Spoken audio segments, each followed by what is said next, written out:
O Mahabharata. De Krishna Dvaipayana Vyasa. Livro 5. Sainyoga Parva.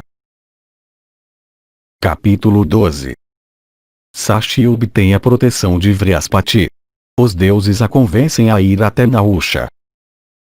Salya disse. Vendo Nahusha enfurecido, os deuses guiados pelos santos falaram para ele: quem era agora seu rei de aparência horrível? Ó o rei dos deuses, abandona a tua cólera. Quando tu estás em fúria, ó o Senhor, o universo, com seus Asuras e Gandharvas, seus Kinnaras, e grandes cobras, treme. Abandona esta raiva, ó o ser virtuoso.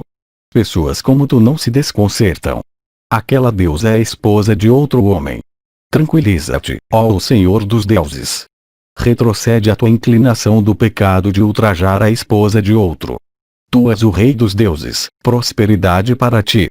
Protege os teus súditos com toda a virtude. Assim abordado, ele não prestou atenção ao que foi dito, insensato por causa da luxúria.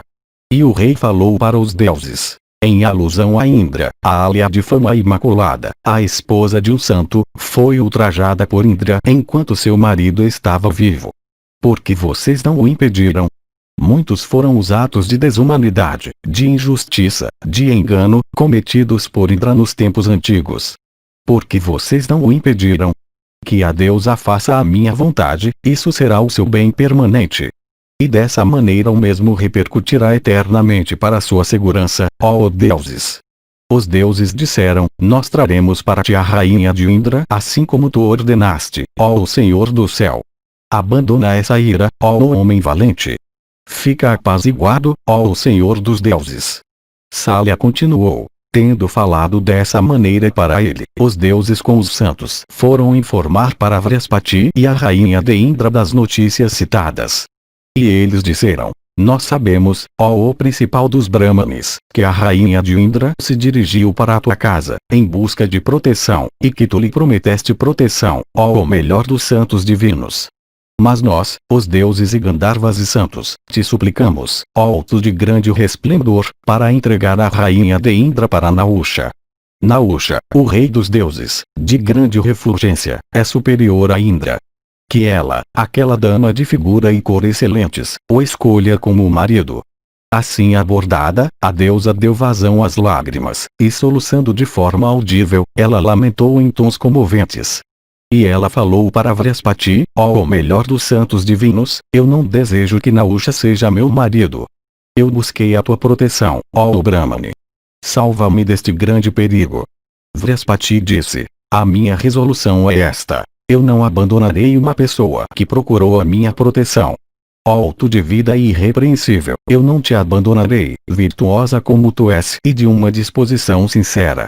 Eu não desejo fazer uma ação imprópria, especialmente porque eu sou um Brahmane que sabe o que é virtude, ter respeito pela verdade, e consciente também dos preceitos de virtude. Eu nunca farei isso. Sigam seus caminhos, ó melhores dos deuses. Ouçam o que foi antigamente cantado por Brahma em relação à questão à mão. Aquele que entrega para um inimigo uma pessoa apavorada e que pede proteção não obtém proteção quando ele mesmo está precisando dela. A sua semente não cresce na época de plantio e a chuva não vem para ele na estação das chuvas. Aquele que entrega para um inimigo uma pessoa apavorada e que pede proteção nunca tem êxito em nada do que empreende, insensato como é, ele cai paralisado do céu, os deuses recusam as oferendas feitas por ele. A sua progênie morre prematuramente e os seus antepassados sempre brigam, entre eles mesmos. Os deuses com Indra em sua chefia arremessam o raio nele. Saibam que isso é assim, eu não entregarei esta Sashi aqui, a rainha de Indra, famosa no mundo como sua consorte favorita. Ó melhores dos deuses, o que possa ser para o bem dela e meu eu peço para vocês fazerem. Eu nunca entregarei Sashi. Salya continuou. Então os deuses e os Gandharvas disseram estas palavras para o preceptor dos deuses: ó Vrihaspati, delibera sobre algo que seja compatível com a política correta. Vrihaspati disse: que esta deusa de olhares auspiciosos peça tempo de Nahusha para decidir sobre sua proposta. Isso será para o bem da rainha de Indra, e o nosso também. O tempo, ó deuses, pode erguer muitos obstáculos. O tempo impelirá o tempo adiante. Nahusha é orgulhoso e poderoso em virtude do benefício concedido a ele. Salya continuou. Vrihaspati tendo falado desse modo, os deuses satisfeitos então disseram: Tu falaste bem, ó Brahmane. Isso é para o bem de todos os deuses. Isso é assim sem dúvida. Apenas que esta deusa seja propiciada. Então os deuses reunidos precedidos por Agni, visando o bem-estar de todos os mundos, falaram com a rainha de Indra de um modo calmo. E os deuses disseram: Tu estás sustentando o universo inteiro de coisas móveis e imóveis. Tu és casta e verdadeira, vai até Nahusha. Aquele ser depravado, luxurioso atrás de ti, em breve cairá, e Indra, ó deusa, obterá a soberania dos deuses. Averiguando que esse era o resultado daquela deliberação, a rainha de Indra, para alcançar seu objetivo, foi timidamente até Nahusha de aparência terrível. O vicioso Nahusha também, irracional pela luxúria, viu quão jovem e encantadora ela era, e ficou muito satisfeito.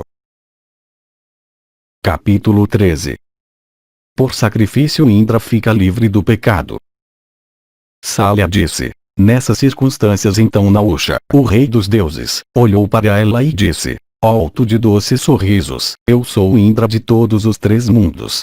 Ó tu de coxas belas e cor formosa, aceita-me como teu marido. Aquela deusa casta, assim abordada por Nahusha, ficou apavorada e tremia como um talo de bananeira em um local ventoso. Ela curvou sua cabeça para Brahma, e juntando as mãos falou para Nahusha, o rei dos deuses, de aparência terrível, dizendo: Ó Senhor das divindades, eu desejo obter tempo. Não se sabe o que aconteceu a Indra, ou onde ele está. Tendo investigado a verdade com relação a ele, se, ó Senhor, eu não obtiver notícias dele, então eu te visitarei, isso eu te digo pela verdade. Assim abordado pela rainha de Indra, Nahusha ficou satisfeito. E Nahusha disse: Que seja assim mesmo, ó dama de quadris graciosos, como tu me disseste. Tu virás, depois de teres averiguado as notícias. Eu espero que tu te lembres da tua veracidade empenhada. Dispensada por Nahusha, ela de olhares auspiciosos saiu depressa, e aquela dama famosa foi à residência de Vrihaspati. E, ó o melhor dos reis, os deuses com Agni em sua dianteira, quando eles ouviram suas palavras, deliberaram, atentos ao que promoveria os interesses de Indra. E eles então se encontraram com o poderoso Vishnu, o deus dos deuses. E hábeis em fazer discursos os deuses inquietos falaram as seguintes palavras para ele: Indra, o senhor de todos os deuses, foi dominado pelo pecado de Brahmanicídio. Tu, ó Senhor dos deuses, és o primogênito, o soberano do universo, e nosso refúgio. Tu assumiste a forma de Vishnu para proteger todos os seres. Quando Vritra foi morto por meio da tua energia, Indra foi subjugado pelo pecado de Brahmanicídio. Ó o melhor de todos os deuses, prescreve os meios para libertá-lo. Ao ouvir essas palavras dos deuses, Vishnu disse: Que Indra ofereça sacrifício a mim. Eu mesmo purificarei o portador do raio. O castigador de Paka, tendo realizado o sagrado sacrifício de cavalo, recuperará destemidamente a sua dignidade como senhor dos deuses. E Nahusha de mente perversa será levado à destruição por seus atos maus. Por um certo período, ó deuses, vocês devem ser pacientes, sendo vigilantes ao mesmo tempo. Ouvindo essas palavras de Vishnu, palavras que eram verdadeiras e agradáveis como ambrosia para seus ouvidos, os deuses, com seu preceptor, e com os rishis foram para aquele local onde Indra estava preocupado com medo. E lá, ó rei, foi realizado um grande sacrifício de cavalo, capaz de remover o pecado de Brahmanicídio, para a purificação do formidável Indra de grande mente. E o Senhor dos deuses, ó Yudhishthira, dividiu o pecado de Brahmanicídio entre árvores e rios e montanhas e a terra e as mulheres. E tendo distribuído dessa maneira entre esses seres e se desfeito dele, Indra ficou livre de agitação. E livre de seu pecado ele voltou a si. E naquele local um matador do Asura Vala tremeu quando ele olhou para Nahusha, diante de quem todos os seres animados se sentiam intimidados, e que era inalcançável em virtude do benefício que os rishis tinham concedido a ele. E o marido divino de Sashi desapareceu de vista novamente. E invisível para todos os seres, ele vagou esperando seu momento. E após Indra desaparecer, Sashi caiu em aflição. E extremamente miserável ela lamentou: Pai, ó Indra, se eu alguma vez fiz uma doação, ou fiz oferenda para os deuses, ou propiciei os meus guias espirituais, se há alguma verdade em mim, então eu rogo que a minha castidade permaneça inviolada. Eu reverencio essa deusa noite, santa, pura, seguindo seu curso durante esta jornada do sol para o norte, que o meu desejo seja realizado. Dizendo isso ela, em um estado purificado de corpo e alma, adorou a deusa noite. E em nome de sua castidade e veracidade ela recorreu à divinação. E ela pediu: mostra-me o lugar onde o rei dos deuses está. Que a verdade seja verificada pela verdade. E foi dessa maneira que ela se dirigiu à deusa da divinação. Jornada do Sol para o Norte. Isto é, a passagem do Sol do solstício de inverno para o solstício de verão. A divinação era praticada em relação às estrelas da noite. Capítulo 14. A deusa da divinação leva Sashi até Indra. Salya disse. Então a deusa da divinação ficou perto daquela dama casta e bela. E vendo aquela deusa, jovem e encantadora, permanecendo diante dela, a rainha de Indra, profundamente contente, apresentou seus cumprimentos a ela e disse: Eu desejo saber quem tu és, ó tu de rosto gracioso. E divinação disse: Eu sou divinação, ó deusa, próxima a ti. Já que tu és sincera, portanto, ó dama de mente elevada, eu apareço na tua visão. Já que tu és devotada ao teu marido, empenhada em controlar a ti mesma, e engajada na prática de ritos religiosos, eu mostrarei para ti o deus Indra, o matador de Vritra. Segue-me rapidamente, de modo que o bem te aconteça.